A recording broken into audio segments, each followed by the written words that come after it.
final night, the final Monday night. We're live on Mondays with McGriff. It is this is the third episode of the spring summer. If you count the third season, it's the 20th episode overall. I wouldn't look today. So welcome, it's Monday, June 22nd. Welcome to Florida Southern. If you have not seen us play in a game, we got a game tonight, 8 o'clock, so head to Florida Southern as you watch this live. All right, Sean, we ready to go? Yeah. Okay, so we're ready to go. First of all, I want to congratulate the Yellow Jackets on the Village's Gold Championship that happened this weekend. We'll talk about that a little bit later. Okay, we already told you this is the last week of the Summer League games on today. Going on right now at Florida Southern. Games Wednesday will be in Auburndale High School, the Lake Region, the final week of the Summer League. We got a special guest that'll be coming up, Steve Fitzgerald. We'll get him in a few minutes. And we got the Georgia Live period coming up. I hope you can hear me. It's very live in here. When we're doing live shows, it's live and sometimes it's loud, okay? Weekend review. Let's start with the weekend review, okay? I first want to congratulate James Rattery. James Rattery got an offer from Jacksonville University. Congratulations to James Rattery, offer from Jacksonville. He got it from the Florida Live period in Gainesville. That was June the 12th through the 14th. He earned it. On Saturday and Sunday of that event, he was sensational in a couple games. Carried us in a couple of those games. I think he scored 16 straight points against Providence, getting our butt spanked, and he helped get us back in the game. So James deserves it. Congratulations to James Rattery. Actually got a call from another coach on the way over here today about him and another one of our guys, Gabe Grimsley. So congratulations to James Rattery on his offer to Jacksonville. Many more to come. Okay. Reviewing the Florida Live period, since we last talked, we were 3-2 up in Gainesville. The Florida Live period, we got wins against Cora Glades, St. Thomas Aquinas, the champs in our class, and St. Andrews. We lost to Jacksonville Providence, they're state champs in 2A.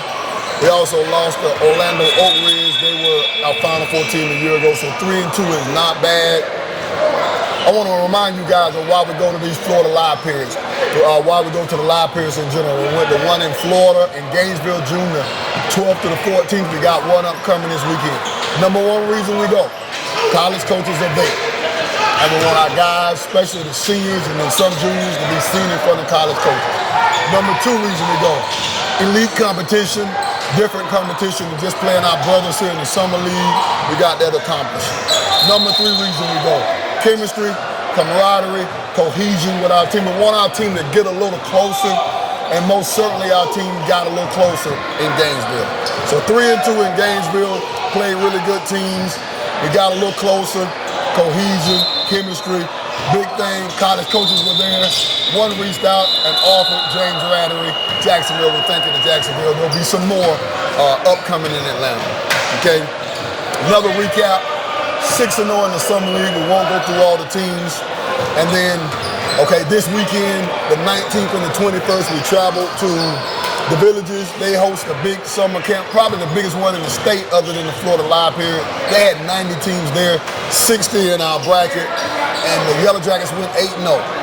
Okay, I want to let y'all know we are not trying to win a Summer League title. We're not trying to win the Villages Summer Shootout. That's not our goal. Our goal is for our team, when we start June 1st and we get to June 28th, 29th, to be better. I think we're getting better. I think we're going 8-0 and winning the Villages tournament means we're getting better. Okay, we had wins over in the bracket and pool play. We had wins over Lake Highland Prep, Palm Beach Prep, Slam Miami, and Lowndes County, Georgia. Those were our four opponents. Wins over Palm Beach Prep, I don't know what the hell they had. Lake Highland Prep. Okay, well, I know what Palm Beach Prep is, but we're just on the scene. Lake Highland Prep, great team. We play them every year. Lowndes County from Georgia, we went to their tournament and slammed Miami. Then in bracket play on Sunday, we beat the host team, the Villages. We beat Lake City, Columbia, their coach and our good friends. We beat Wekiva from Orlando. They're in our region. Coach does a good job. And we beat PK Young in the championship game of the Villages. So we played 4 games on Sunday. 8 games on the weekend, a little taxing. Okay, I was thinking about maybe not playing the games on Sunday or just playing one and going home. The guys refuse that. They want to play. This is about them. Okay, we managed the minutes and we didn't press quite as much as what we normally do. Didn't matter. Guys were sensational. I want to say a positive line about each one of the guys because, man, they're getting better. I want to start with Cyrus. I'm glad Cyrus is back. You all will see him tonight. He's missed the first 2.5 weeks of the summer. Had a little scare, a little knee strain, but he's back. Wearing a knee brace, but he's back, and he made a big contribution. He can shoot it, he can defend. Okay, Gabe Grimsley, okay, much better. Was really struggling. The pace that what we play with in practice, he's struggling to adjust. Okay, but I told him a couple weeks ago, you're gonna get better for the Villages tournament where it's starting to show. He'll be better next week as well. But Gabe hitting shots, helping control the tempo, great defender for us. Okay, Dylan Brinson missed Friday and Saturday. He was at a leadership conference right here at Florida Southern. 150 leaders from across the state. This is not basketball. This is academics and school-wise. So he missed Friday and Saturday. Glad he came back on Sunday. He was sensational. He took PK Young's best player, just took him straight out the game. Just a straight dog. Okay. James Rattery is getting better defensively. He's already electric offensively. Getting better defensively. Becoming more of a consummate player, playing hard all the time. So good job, James. Derwin Lee, okay. His last 2 games were his best 2 games of the summer. Okay, really getting back to where we had him. He was cooking with hot grease in February, doing district play, region play, and kind of went down, but he was back at that level the last 2 games. The game against the Villages, he was solid, but then against Wekiva and against PK Young, he was sensational. Very aggressive against Wekiva, and then against PK Young, sensational. Matthew Williams can put the ball in the basket. That hadn't changed. He's still doing that. Doing a better job defensively. Still got to continue to get better. Do a better job. People are sleeping on Matt. He can play college basketball, college coaches. We're going to send some more contacts out. He can definitely play. Why? He can put the ball in the basket. He plays hard. Okay. Matt's a problem. Okay. Zarian Zimmerman, I hope I got that right. Let me know if I got that right. He corrected me one day. I was calling him Zarian. He says, Coach, it's Zarian. And then I said, Zarian, I'll get your name right if you start making plays. He's making some more plays. Had a good weekend. Got better, getting better defensively. Mid-range game is great. Everybody, Zarian is going to be a serious problem as he gets better with how to play deeply and how to play the game with a high IQ. He's got a certain skill set. It's starting to translate. He's really doing a good job. Emmanuel Burks, I call him Burks. Emmanuel, high IQ, getting where he got confidence in his 3-ball. You know, he plays the right way. Okay, he was tremendous this weekend. Drake Jones, okay, really came in and made an impact with his physicality and his rebounding. He's getting better. He's got a ways to go. You guys know that his mom and dad's been a part of my staff for 25 years. We say mom and dad because both of them are part of the staff, right? Our ladies do a great job. Nikki and Lisa and Angie and Miss Gail and all the ladies, Miss Laura Webb, shout out to her. They do a good job of helping take care of our team. So Braden is getting better. Rebounding the ball, presents a physicality, getting better offensively. Okay, and then DJ Morris, sometimes all the guys didn't play all the games. He had to get in there, mix it up with the point guard. Okay, he did a good job getting better defensively. So we're talking about 8-0 for the weekend, 10-0 if you count last week. We don't care about it, but the boys want to win, we want to win. Congratulations to those guys. We want to keep it going as we get to the last week of the summer for us next week. Okay. We're going to bring in Steve Fitzgerald now. Coach Fitzgerald is the coach at Victory Christian. We're going to make sure we get him in the screen, put that together. We need that thing right there, Coach. We think this is his 10th season. Once he gets hooked up, he's going to tell us. I think this is his 10th season at Victory. Is this your 10th season at Victory? Yes, sir. Welcome to Mondays with McGriff. Appreciate it. And this is your 30th year over. How many years have you been coaching overall? I think it's coming up on 34. So it's 34th year overall.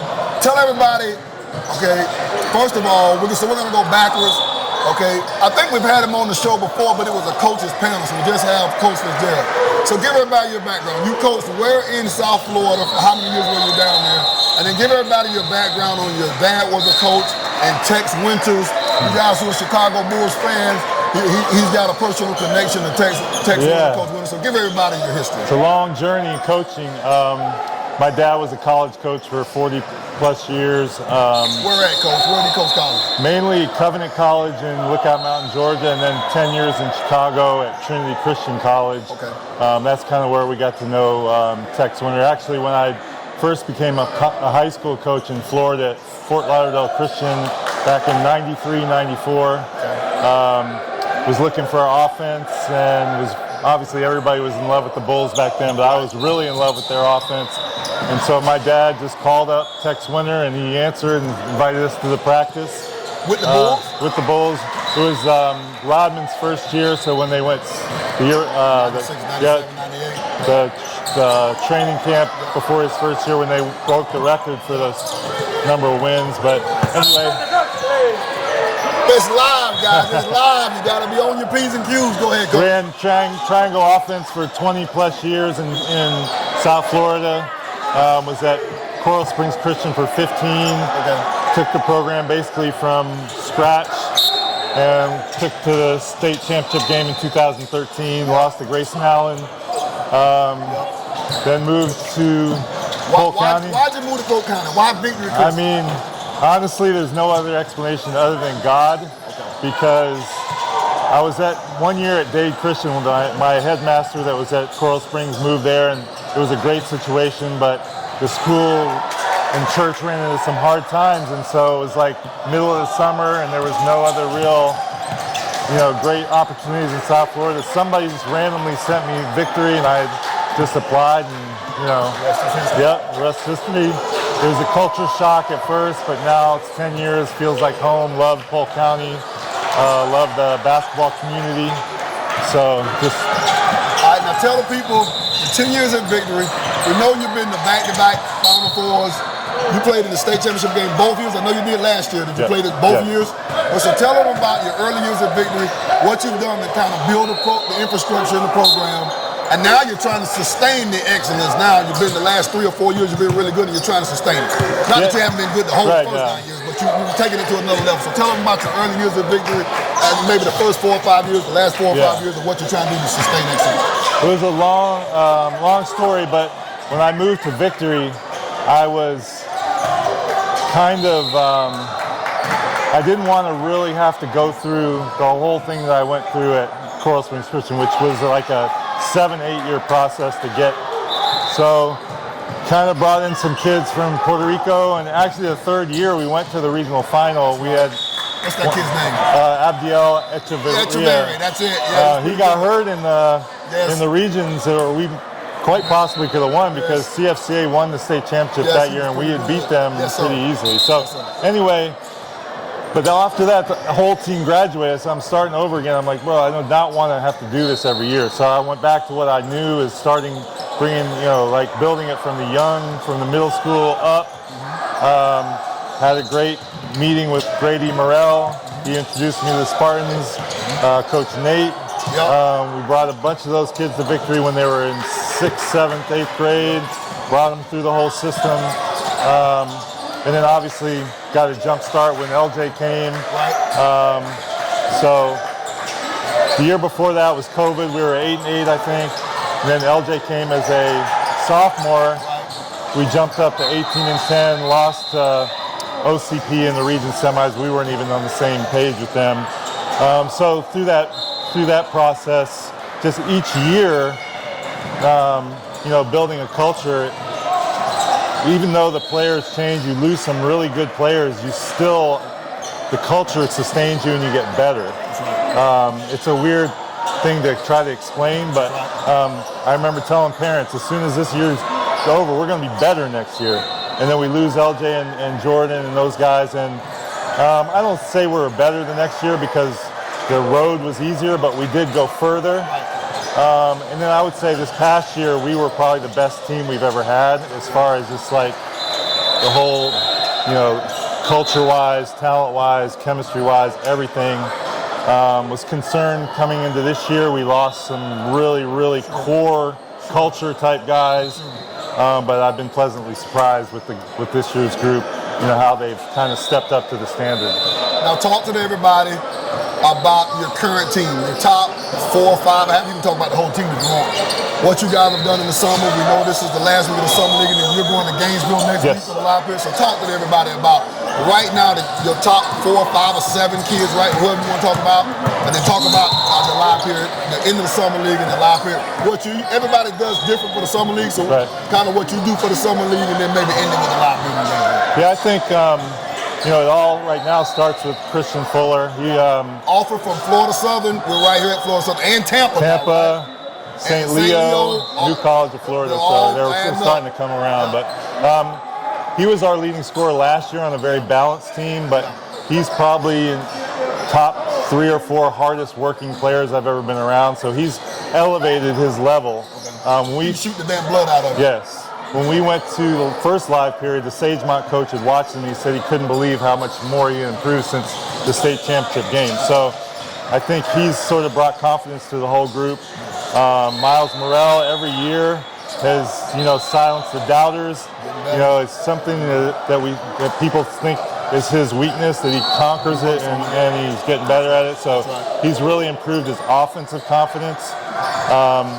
Then we've got Arik Ring, who was, he played a role last year, but we brought him along slowly after he'd had a ACL injury. But this summer has been unbelievable watching him grow. This past weekend we played 2 really good teams, and he just sort of dominated on both ends of the court. The villages thing, guys, he was there Friday. That's right. So, and then we've got TJ Obedy. He came from Canada last year. Again, sort of played a role last year and asked to do more now. He's really coming on. We got a transfer from Wildwood, Tico Smith, that's just fit in seamlessly with what we try to do. Complete player, unselfish player, used to playing at a high level with one family. So we've got a good group. We got a couple other guys that are moving up from JV that are trying to make that transition that have had a little bit of opportunity. I think my philosophy is obviously there's more to it than winning in the off season, but I think winning's important because you don't want people to think you slipped and all of a sudden everybody's questioning I think it is a balance. You're trying to play people, but at the same time you're not trying to just let people take what you're trying to gotten over the years. So the live periods are we treat those like regular season games. The summer league we've played a lot of different people, but so far I think we're way ahead of where we were last year at this time. There's some different factors about that, but I'm very, very pleased with where we're at. All right, now talk to the people recently. He didn't know he was going to be here talking like this. We got him on here. Right, so is your district different? If we got different classes, is your district different than last year? And is your region different? The district. So your path to get back to Jacksonville, talk to the people about it. The district, I think, would be easier because City of Life went out, but the district was not hard. The region got a bit tougher because there's some wild cards with Zephyr Hills Christian, whether they're Tampa, North Tampa Christian is always going to be solid. St. Stephen's, you just don't know. So I know it's going to be better. I feel obviously good about our chances, and then from there. We've been there now, so each year I feel like we've got a better chance to compete and really feel like we can win it.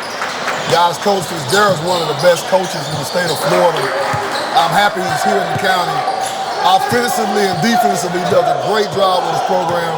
I always measure coaches and say, well, McGriff, how do you measure if somebody does a good job? Well, his team plays together on both sides of the ball. And so we equate that they pass the ball, they share the ball, they're unselfish. And then defensively, they play for one another. They're aggressive defensively, they play for one another, they rebound. So I'm happy that you've been here the last 10 years. I'm happy that Lord sent you here. And I wish, other than that last Saturday or that last Tuesday in January, I wish you good luck in every other game. Same. I want y'all to know we're 0-4 against Big League. And it's probably because he does a great job and his coaching's been better than mine. And so we got to do better. But he's been the best team in the county. Well, I know he was last year, and maybe him and Blicker made the debate the year before. But they've been right among the best 2 or 3 the last 3 or 4 years. And so, anything else you want to say to the fans? I would just say that, with Coach McGriff, that I felt like I'd arrived in Polk County when he agreed to play me. So, and we're getting not just a 12 o'clock game in the Mosaic. We're trying to play the later game. So I felt like that was a big feather in our cap at Victory. So I'm really pleased to be here in Polk County. Loved our relationship with Coach McGriff and the other coaches here, and just blessed to be here. Thanks for coming out, Coach. My pleasure. Good luck. Yes, sir. Yes, sir. Yes, sir. Thank you, Coach, for stopping by. Thank you. We got a few minutes to go. Coach has got to get ready. He's got a 7 o'clock game. We got an 8 o'clock game, so he's got to get ready. We thank him for stopping by. So the end of the week, what do we have here? The preview. We got Lakeland tonight, 8 o'clock. Right here at Florida Southern on the court right in front of me, 8 o'clock. You still got time to get here. It is 6:44. So even if you're coming from Bartow, you got time to get here. The Lakeland Dreadnoughts, most people would say they're our chief rival. You know how I am. Me being a Bartow guy now, it's Lake Wells, but Lakeland, we play Lakeland more than anybody because they're our district rival. We're in the same district. We're in the same district again. They're gonna be ready to play. Somebody texted me and said, "Are you guys gonna be ready to play after the weekend?" I said, "We're gonna find out, but I think we're gonna be ready to play." That's tonight. Also, we got Lake Wells and Auburndale playing next. We got Victory is playing Ponce Center Christian. We play the winner of that game. Okay, and Santa Fe playing Bell Creek. Those are the quarterfinal games all going out. Auburndale just got a big transfer from Discovery. Lake Wells has been the surprise of the summer. We got Jingers and Lakeland Christian playing right now. Lakeland Christian's been great. We got Haines City and Kathleen playing right now. Discovery and Ridge playing in the battle. Okay, and then lastly, we end with the Georgia Live period. The Georgia Live period in Atlanta, Georgia. Okay, it's June the 26th to the 28th. It's the highlight of the summer. Okay, McGriff, why is the Georgia Live period, even though Florida's got one, we've been to the Georgia Live period the last few years, why is it the highlight of the summer? Let me tell you why. They've got the best teams from Florida, Georgia, South Carolina, North Carolina, okay, Alabama. 5 states, the best team. That's my old football coach, Coach Tate would say. It's slow. Another ball almost came at me. I'm quick as a cat. They're getting out of the way. I don't want it to hit the beat. So we're looking forward. If there was 60 college coaches in Florida, and there probably was, they're going to be double.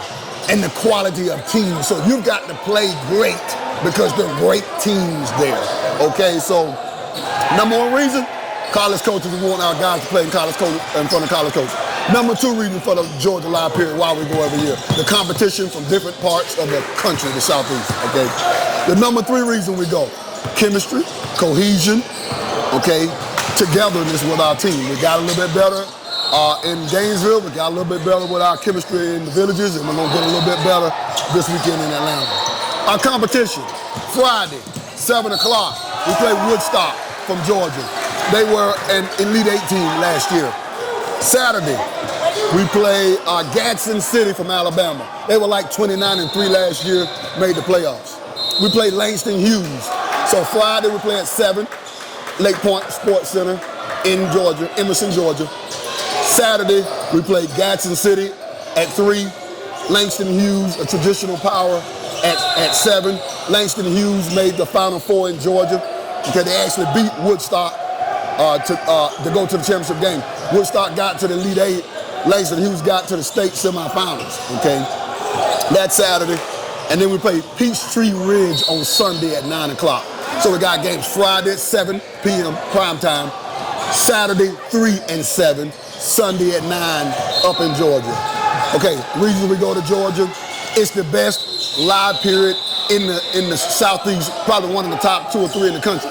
No disrespect to Florida, Florida's only getting better. So for us to get invited there was tremendous. Somebody almost ran into the table. I had to push him back, put my arm and push him back, okay?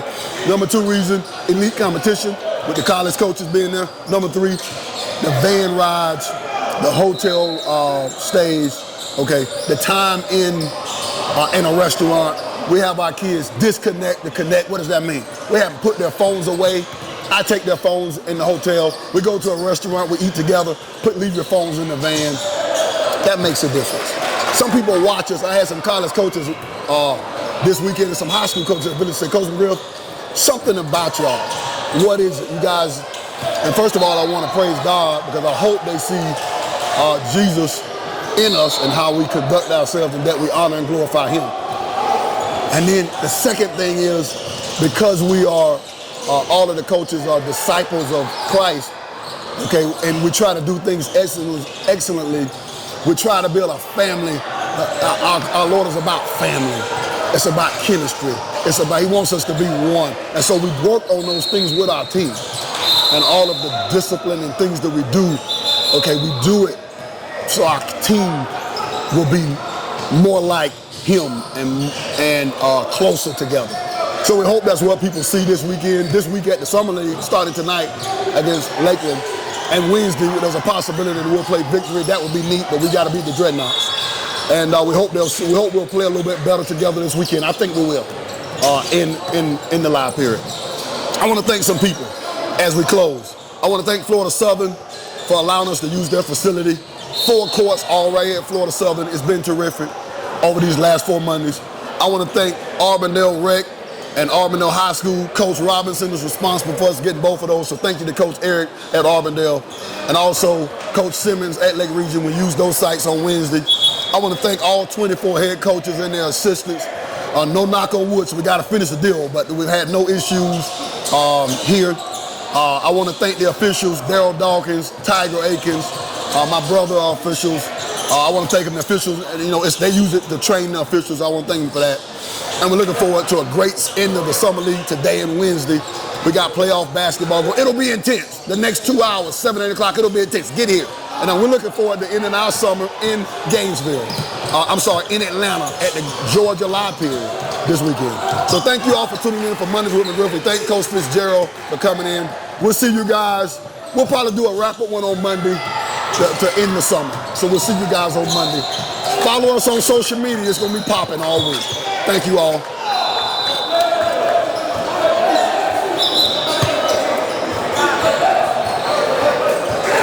I think I closed it.